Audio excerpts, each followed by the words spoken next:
Dans cette vidéo, je vais vous expliquer comment fonctionnent les plans de commission dans Odoo et plus particulièrement dans sa version 19. Alors tout d'abord un prérequis obligatoire. Pour pouvoir utiliser les commissions dans Odoo, il vous faut activer l'option dans les paramètres de votre application de vente. Ici vous voyez l'option commission qui se situe dans la section facturation des paramètres. Une fois ceci fait, lorsque vous allez dans votre application de vente, vous verrez un nouveau menu commission qui va vous permettre de créer entre autres vos plans de commission. Alors, comment fonctionnent les plans de commission? Si je prends un exemple de plan de commission ici, qui sera valable pour l'année 2026, Odoo va vous demander de paramétrer plusieurs choses. Tout d'abord, évidemment, de paramétrer un titre, notamment pour pouvoir le retrouver plus tard, en particulier si vous avez plusieurs plans de commission qui vont fonctionner en parallèle. Et ensuite, de donner tous les détails pour la méthode de calcul. Premier point à spécifier pour la méthode de calcul, c'est est-ce que vous souhaitez un plan de commission qui soit basé sur des objectifs, sous-entendu des primes sur objectifs. Dans ces cas-là, par exemple, votre commercial ne touchera pas de primes ou de commissions si les objectifs ne sont pas tout ou partiellement remplis, on y reviendra dans un deuxième temps, ou bien vous avez des plans de commission basés sur les accomplissements. Et dans ces cas-là, c'est tout simplement une commission fixe qui est basée notamment sur, par exemple, le montant des ventes ou le montant des factures. On va rester, pour ce premier exemple, sur un plan de commission basé sur les accomplissements. Ensuite, vous devez spécifier si votre plan de commission doit être affecté vendeur par vendeur ou doit être affecté par équipe commerciale. Pour l'exercice, on va rester sur l'option attribution de plan de commission par vendeur. Et vous le verrez, on ira définir tout à l'heure les vendeurs qui sont concernés. Enfin, dernier point important dans notre en-tête de notre plan de commission, c'est qu'il vous faut définir la période effective de ce plan de commission. Pour l'exercice, j'ai privilégié une période calendaire allant du 1er janvier 2026 au 31 décembre 2026. Vous pouvez bien sûr faire une période effective qui colle par exemple à votre année fiscale, si vous le préférez, ou bien tout simplement semestre par semestre. La fréquence des objectifs, on y reviendra dans le deuxième type de plan de commission, puisqu'elle nous concerne moins ici dans un plan de commission basé sur les accomplissements. Une fois qu'on a défini ces paramètres un peu généraux, il va falloir donner le détail, cette fois-ci, de la méthode de calcul à Odoo. Cela se fait dans l'onglet Accomplissement que vous voyez ici. Vous avez plusieurs options. Tout d'abord, vous pouvez dire à Odoo que vous allez baser le calcul du montant de la commission sur le montant facturé ou le montant vendu. Attention, dans ces deux cas, on parle bien d'un montant hors taxe et non pas d'un montant TTC, bien sûr. Vous avez deux options supplémentaires que vous pouvez voir un petit peu en dessous.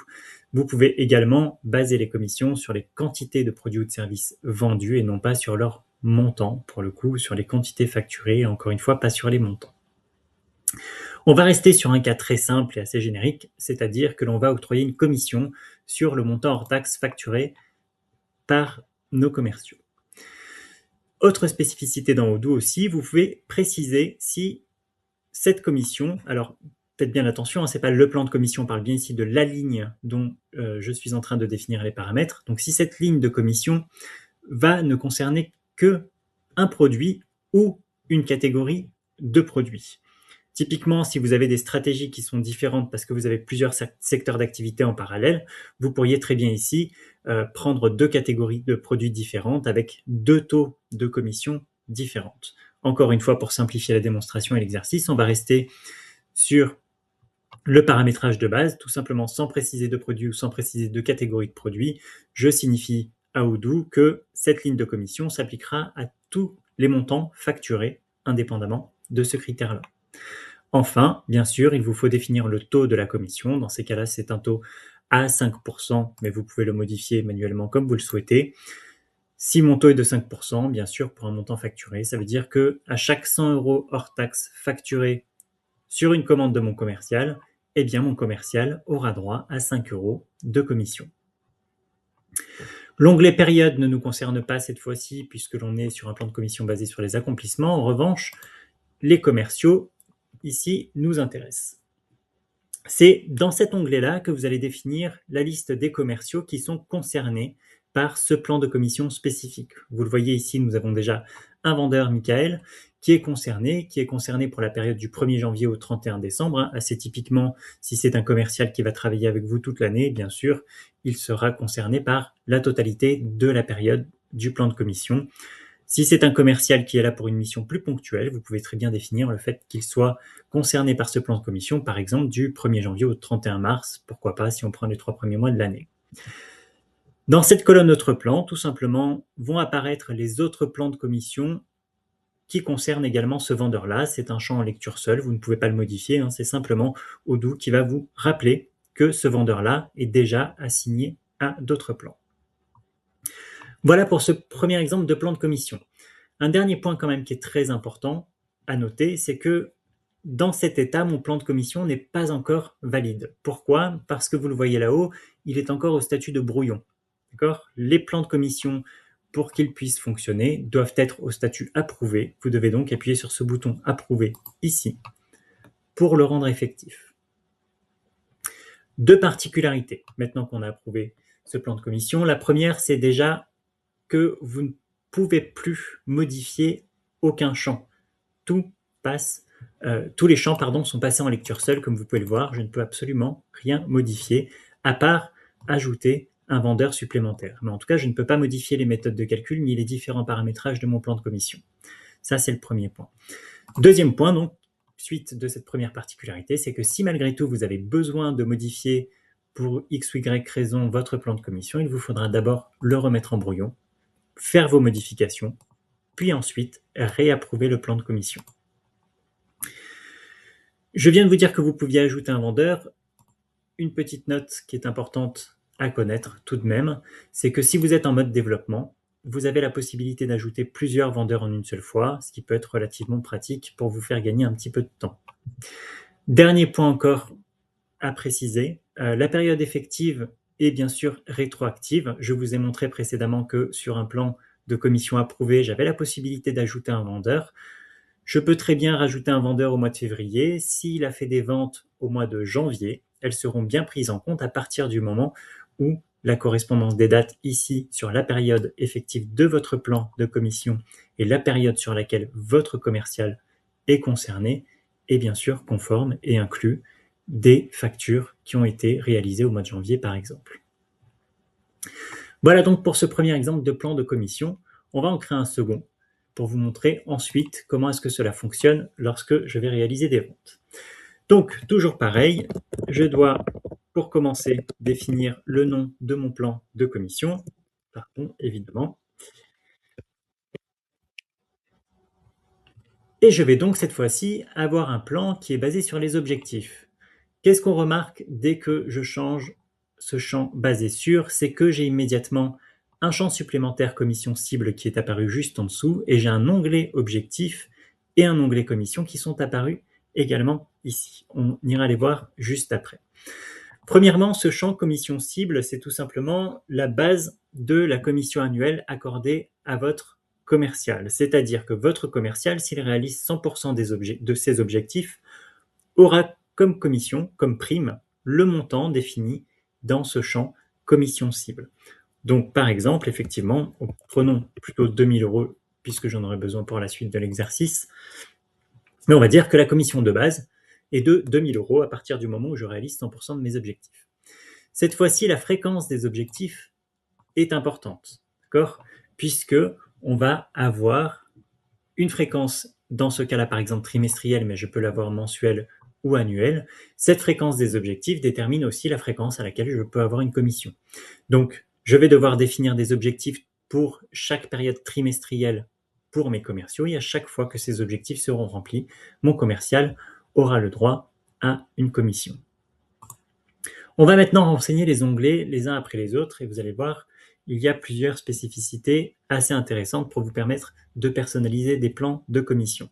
Premièrement, on voit ici tout simplement le pourcentage de la commission accordée à mon commercial si jamais il n'atteint qu'une partie de ses objectifs.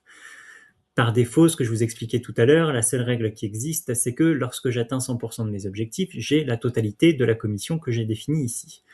Pour autant, rien ne vous empêche de définir des seuils. Par exemple, ici, on nous affiche le seuil de 50%, même si la commission est à 0. On pourrait très bien dire, par exemple, qu'à 50%, j'obtiens, pourquoi pas, 700 € sur 2000 de la commission, si je veux pouvoir avoir tout simplement un plan de commission qui soit un petit peu exponentiel pour inciter mes commerciaux à atteindre leur objectif final. Voilà. Rien ne nous empêche de proposer à nos commerciaux, s'ils dépassent l'objectif fixé, d'avoir une prime qui sera évidemment plus élevée que la prime de base qui est accordée lorsqu'ils réalisent 100% de leurs objectifs. Et vous le voyez, il n'y a pas de limite. Par exemple, la Odoo vous montre que 150% et 3 000 euros, c'est la prime maximale qui sera accordée. Même si votre commercial réalise 200% de son objectif, on aura 3 000 euros de prime maximum pour ce commercial. Ensuite, les objectifs. Ici, il va tout simplement falloir définir les objectifs cibles, donc trimestre par trimestre, puisque encore une fois, j'ai laissé l'option trimestrielle pour la fréquence de mes objectifs. Donc, par exemple, on va dire que mes commerciaux ont un objectif de 100 000 euros pour les 2 premiers trimestres. Par contre, pour X ou Y raison, mon activité, je sais qu'elle est plus forte au 3e et au 4e trimestre. J'ai la possibilité, bien sûr, ici, de définir un montant spécifique pour chaque période sur laquelle je fixe un objectif. Typiquement, 150 000 euros, on pourrait très bien dire la période de Noël est beaucoup plus active que les périodes habituelles dans l'année. Donc, je demande à mes commerciaux d'avoir un objectif supérieur, ce qui est relativement logique. Enfin, l'onglet accomplissement. Alors là, il y a une particularité quand même assez importante à comprendre parce que quand on était dans un plan de commission basé sur les accomplissements, ce montant-là représentait de façon directe le montant de la commission qui était accordée à mon commercial. Lorsque je suis sur un plan de commission qui est basé sur des objectifs, cette fois-ci, la ligne que je vais mettre dans l'onglet accomplissement va représenter le montant que je vais prendre en compte pour calculer ensuite la commission. Pour vous donner un peu plus de contexte et surtout vous donner un exemple un peu plus concret, si je laisse cette ligne telle quelle et que mon commercial facture 1 000 euros de vente, eh bien dans ces cas-là, s'il facture 1 000 euros de vente, je vais prendre pour base de ces objectifs uniquement 5% de ces 1 000 euros de vente, soit 50 euros. Ça veut dire que pour chaque fois qu'il va facturer 1 000 euros hors taxe, je vais considérer qu'il n'a rempli que 50 euros dans ses objectifs ici de 100 000 euros. Évidemment, ce n'est pas ce que l'on cherche. 5%, c'est quand même assez faible. Je vais mettre pour la simplicité de l'exercice 100%, c'est-à-dire que si mon commercial facture 20 000 euros, je considère qu'il a réalisé 20 000 euros d'objectifs, donc déjà une bonne partie de ce que je lui ai fixé comme objectif ce trimestre. Pourquoi est-ce que cette ligne a un intérêt? Tout simplement parce que déjà, vous pourriez faire un calcul qui soit différencié entre différents objectifs, pourquoi pas, ça c'est la première des choses, mais en fait surtout, il pourrait très bien y avoir des cas où la vente étant réalisée par plusieurs personnes, par exemple 2 commerciaux, un commercial, un business analyst, etc., etc. Dans ces cas-là, vous allez pouvoir attribuer le prorata de l'activité de chacun en fonction du montant total de la vente. Si par exemple je considère que mon commercial fait 70% du travail et mon business analyst 30%, eh bien je vais attribuer 70% du montant facturé dans les objectifs de mon commerciaux et le reste sera attribué à mon business analyst par exemple. Vous pouvez ajouter autant de lignes que vous le souhaitez. Faites juste attention à bien revérifier ensuite vos calculs parce que l'erreur est assez simple sur cet onglet-là. Dernier point, comme précédemment, évidemment, je rajoute ici un vendeur. Donc, je vais, pour les besoins de l'exercice, ajouter un autre vendeur de sorte à ce que chacun de mes vendeurs n'ait qu'un seul plan qui le concerne. Et comme ça, on pourra aller faire des ventes juste après et voir comment est-ce que cela se répercute. Encore une fois, si je n'approuve pas mon plan de commission, celui-ci ne sera pas effectif. Bien. Si je reviens donc ici, je vois bien que j'ai mes 2 plans de commission, tous les 2 sont au statut approuvé, je vais donc pouvoir aller simuler des ventes. Maintenant que nos plans de commission ont été paramétrés, nous allons regarder qu'est-ce que cela donne lorsque nos commerciaux réalisent des ventes. De la même façon que nous l'avons fait pour le paramétrage des plans de commission, on va d'abord s'intéresser au plan de commission de type accomplissement avant de s'intéresser au plan de commission de type objectif. Pour rappel, mon plan de commission de type accomplissement octroie une commission de 5% sur le montant hors taxe facturé des commandes liées à mes commerciaux. Rappel numéro 2, je n'ai attribué ce plan de commission qu'au vendeur Michael pour évidemment les besoins de l'exercice. Si maintenant je vais voir les ventes qui ont été réalisées, je vois que Michael a saisi 4 commandes différentes. Toutefois, premier point d'attention, si je regarde les 3 premières ventes, S10, S9 et S8, je peux assez rapidement remarquer qu'en réalité, celles-ci n'octroient pas encore de commission parce que leur statut n'est pas conforme à la règle de calcul que j'ai paramétrée dans Odoo. Pour les 2 premières, on voit ici le statut de la facture est toujours à facturer, c'est-à-dire que le devis a bien été transformé en commande et a bien été signé par le client, toutefois aucune facture n'a encore été éditée ni confirmée, donc évidemment ces 2 commandes sont pour le moment exclues du calcul de la commission. Pour la S8, c'est à peu près pareil, sauf qu'on peut voir que là, on est même encore au statut de devis, et le devis n'a pas encore été confirmé par le client, donc bien entendu, celui-ci sera aussi exclu du calcul de la commission. Il nous reste donc la commande S5 d'un montant de 6 000 € hors taxe, et si je regarde le statut de la commande comme le statut de la facture, cette fois-ci tous les deux sont bien conformes, je vais donc bien utiliser cette commande-là pour faire un calcul de commission pour mon vendeur Michael. Je peux le vérifier tout simplement en regardant dans le menu commission puis commission et ensuite en modifiant les filtres pour pouvoir voir les commissions de tous mes vendeurs. Je suis bien sûr en tant connecté en tant qu'administrateur. Je vois